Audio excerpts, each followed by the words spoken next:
welcome back to my channel. So for today's video, I'm going to be sharing with you how I made this amazingly gorgeous lantern out of items that I would normally throw in the trash. It's also a collab with Sonja over at Domestic Diva DIY. She has 3 channels, as well as she does trash to treasure, she does home decor, DIY crafts, and much more. Her co-host for this challenge is Vesna over at Vesna Tv. She does a lot of DIYs as well and trash to treasures, so feel free to check these ladies out. I would have a link in the description for both channels as well as the playlist. I love how this piece turned out. I use very inexpensive pieces and items, well actually 2 items that I would normally throw in the trash. And I actually got the 2 covers from my husband. They were electric panel box covers and he didn't need them anymore, and I told him that I was gonna use it for something and he said I'm a hoarder. So anyway, I started off with my 1/2 inch dowel rod and I cut those down to size about 8 to 10 inches. You can make this as tall or as short as you like, and then I made some holes in each end. You can use a drill for this, but I actually use one of these mug cup holders and I just screwed it in so that I can get my screws into the dowel when I'm ready to attach everything together. If you're new here, welcome. If you're a returning subscriber, welcome back. Feel free to hit that red subscribe button if you haven't already, and also the notification bell so be notified every time I upload a new video. Once I had those holes more or less completed, I added a screw and then some hot glue and I added my dowel, and I did this for all 8 sides.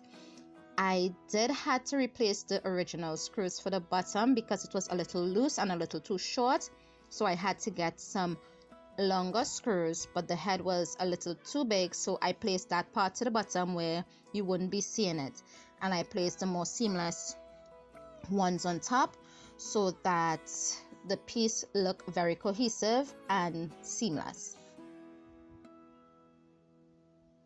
I do upload new videos every week.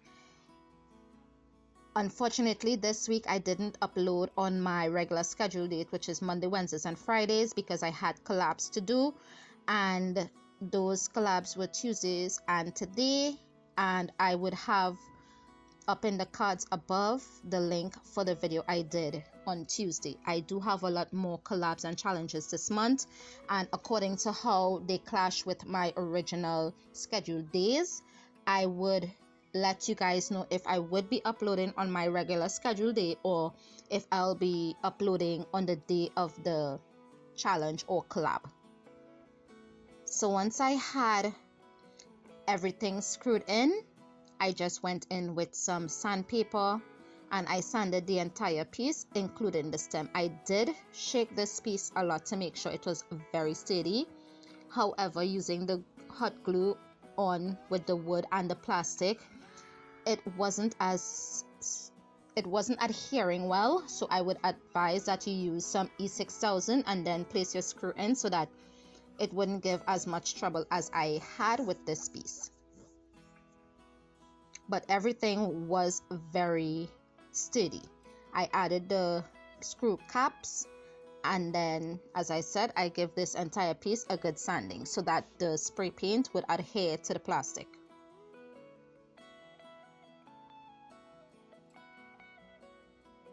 Also, give this video a big thumbs up if you like what you're seeing here. Share with your friends and family because that really do help me out a lot. And leave a comment below just saying hi.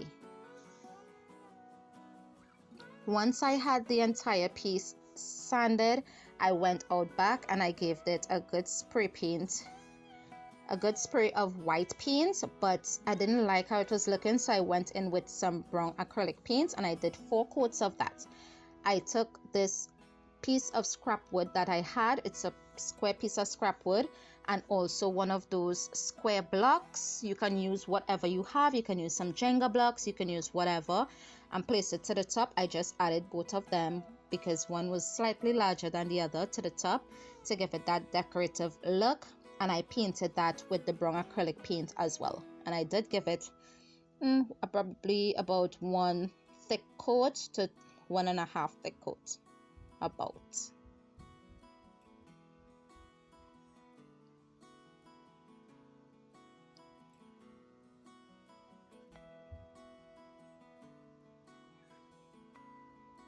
I do apologize if you hear any background noise. That's just the kids outside playing. So I'm not sure if you would be hearing them in this video, but I do apologize for it if you do.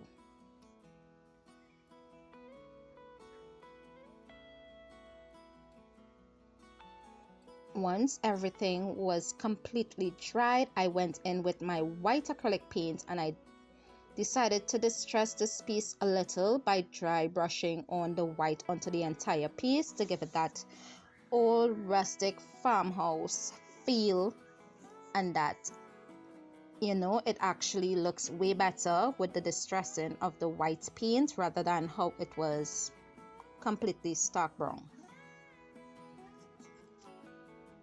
I did this for the entire piece. I did go a little heavier on the dowel rods because I actually liked how that looked.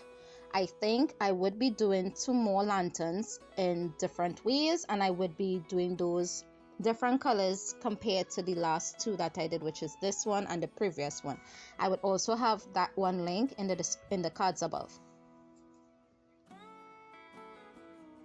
Once the paint was completely dried, the white and the brown to the top, I went in with some of my sisal rope and I just made a little handle for it. All I did was just cut it. I just cut off a piece and I just slightly unraveled the bottom a little and I glued it to the side, and then I went in with some jute twine and I wrapped that around the base to give it that more clean finish, and also to secure that sisal rope down even more, because all I used was hot glue and this rope was super thick, so I couldn't tie a knot and then glue that down, so I just had to glue it down like that. But the twine actually gave it this clean finish or this clean look, and it actually held it down in place.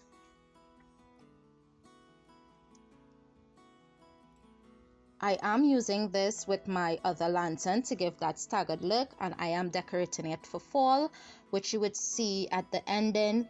I did add a few stems that I made myself and pumpkins as well. I actually enjoy what I do, and I am so glad to have you guys all as friends here on this platform. I do appreciate you guys a lot, and thank you so much for always watching my videos. I would see you guys in the next one. Bye for now.